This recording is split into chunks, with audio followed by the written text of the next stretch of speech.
Bonsoir à toutes et à tous. Lundi 29 juillet, il est l'heure de l'info en mode été.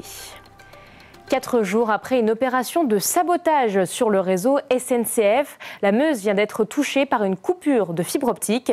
Il s'agit de 5 câbles qui ont été sectionnés sur différents points stratégiques. À Contrisson, cette coupure a privé le petit village d'internet et de réseau téléphonique. Regardez ce reportage signé la rédaction.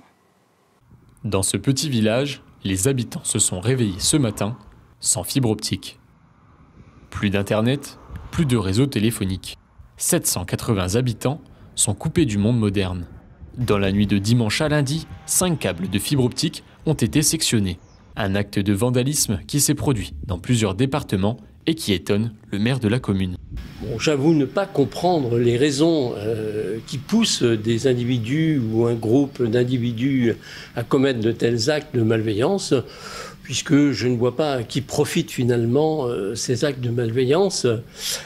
Puisque ça a un coût évidemment pour la société. Je ne comprends pas qu'on puisse finalement s'en prendre à des victimes entre guillemets innocentes, puisque les habitants d'un village tranquille comme le nôtre n'ont pas à subir finalement une idéologie ou une autre et la colère de quelques groupes d'individus. Si les habitants ont d'abord été surpris, tous ont tenté de trouver des solutions pour pallier le manque de réseau. Passer par d'autres fournisseurs d'accès à Internet ou alors utiliser des partages de connexion. Tout le monde s'est demandé d'où venait le problème, si c'était un fournisseur en particulier ou si tous les réseaux étaient impactés, que ce soit Orange, Free.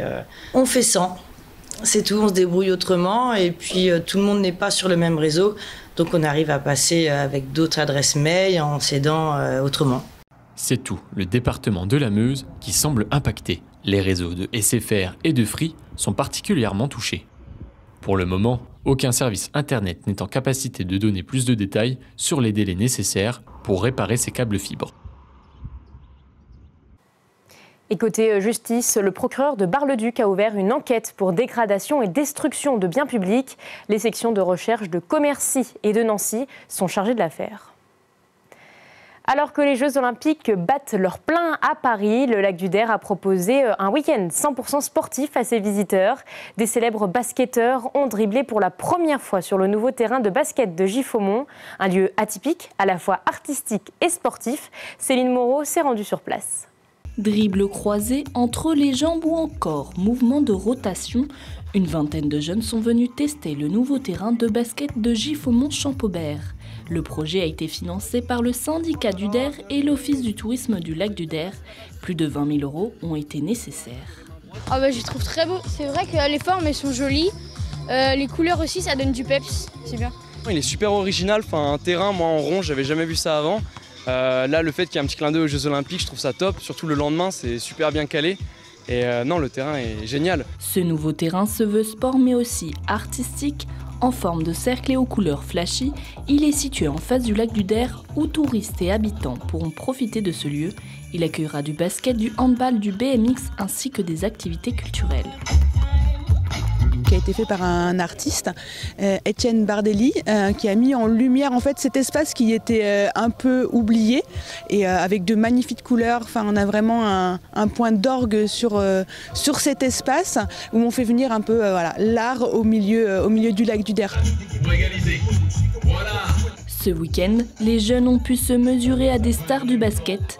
Kevin Séraphin, un ancien joueur de la NBA, et Briscoe, champion de freestyle, sont de la partie. Moi je fais des prestations de freestyle basket, donc voilà, je suis là aujourd'hui pour montrer un petit peu aux jeunes ce qu'est le freestyle basket, leur apprendre aussi un petit peu et faire des défis avec eux autour du basket dans la bonne humeur, donc je pense que ça va être cool. D'autres animations étaient proposées durant ce week-end sportif comme le bowling itinérant et le roller dance. Ces événements s'inscrivent dans la continuité de la saison Extra Lac et célèbrent également le début des Jeux Olympiques. Les 11, 18 et 25 juillet, le parvis du marché couvert de Bar-le-Duc s'est animé. Chaque jeudi après-midi jusqu'à 20h30, c'était les jeudis de l'Esplanade, un événement devenu incontournable dans la cité parisienne. L'année dernière, cette manifestation a rassemblé en moyenne 600 personnes chaque semaine. Manon Defonty a assisté à la dernière soirée. Depuis le 11 juillet, le parvis du marché couvert de Bar-le-Duc s'animait chaque jeudi après-midi jusqu'à 20h30 à l'occasion des jeudis de l'Esplanade. Un événement mis en place par la municipalité depuis 3 ans.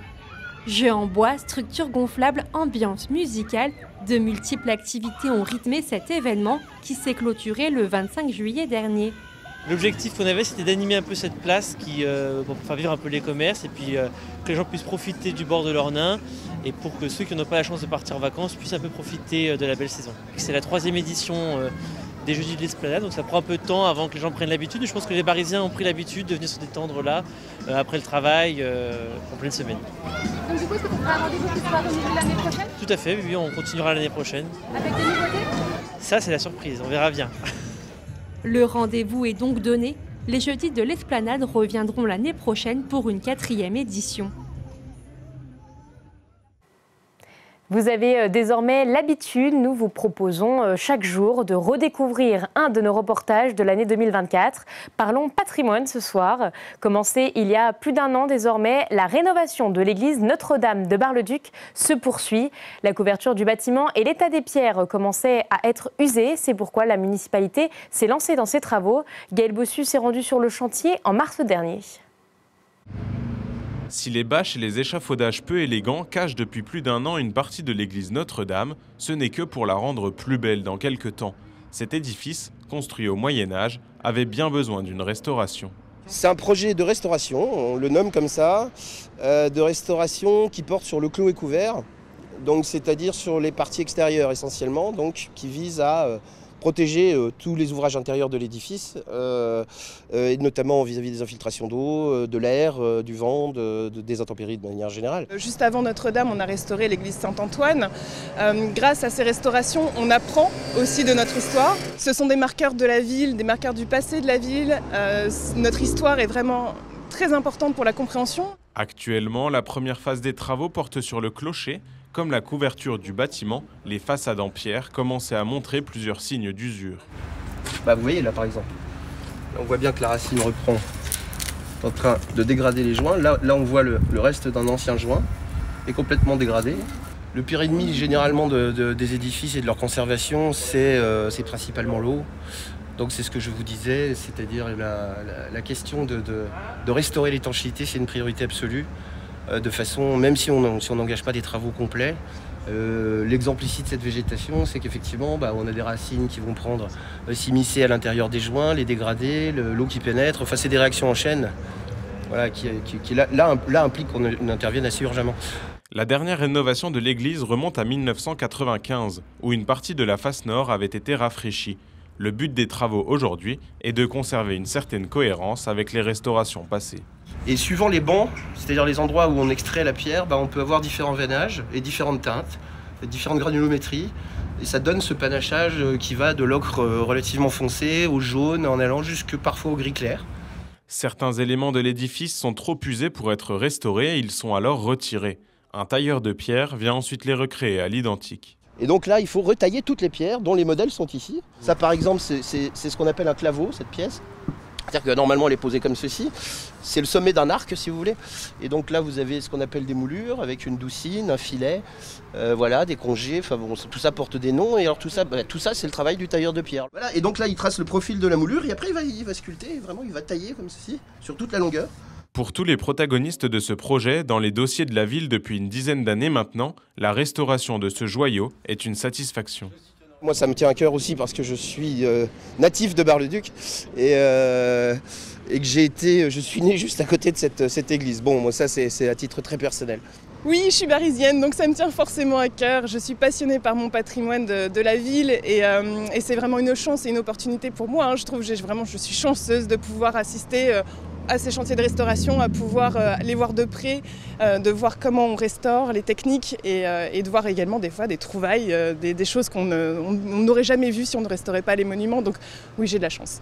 La première phase de rénovation, à l'issue de laquelle le dôme sera de nouveau visible, devrait être terminée au mois de mai. Les travaux généraux, eux, dureront au moins jusqu'à 2028. C'est la fin de votre édition. On se quitte sur ces images réalisées cet après-midi dans un champ d'orge en Meuse. Les agriculteurs du département sont en pleine moisson. 2024 a été une année très compliquée pour eux et les récoltes ne sont pas assurées. Nous ferons le point dès demain dans un nouveau reportage. Merci de nous avoir suivis. Tout de suite, la météo et la météo des plages. L'information continue sur Puissance Télévision. Bonne soirée.